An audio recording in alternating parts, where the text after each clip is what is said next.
हमने के पूर्वज जहाँ कहलो कहाँ से पुरस्कार आयल भाई? बांसडीह बलिया, वीरों की धरती जवानों का देश,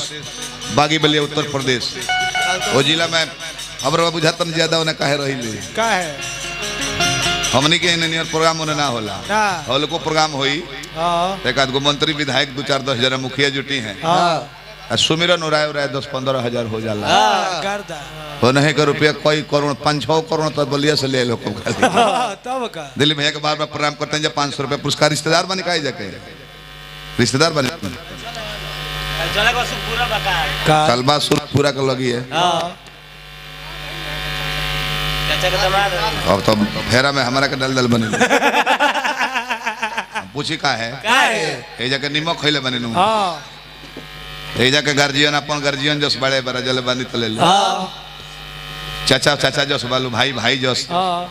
बहिन बहिने जस बाड़ी तब तरवा लोग ना तो हमरो को कहे परे पाहुने न के कहीं ना तो भरे तरवा लोग के नाता से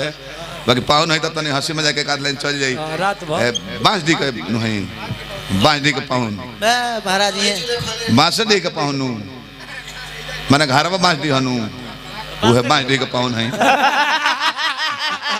बांसडी के पाहुन माने गांव घर में बांसडी हो पाहुन के बार बार प्रणाम भगवान भोला दानी बनौले रहे जहाँ रहे बांसडी के पाहुन बन रहे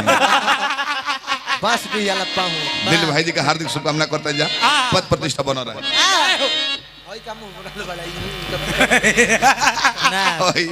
हई मुंह बनौले बजा ये जानता कि बाबूजी के पावन में तो एक और फूफे लेता और फूफे हैं सोचे के नहीं रह जाओ हां सही सही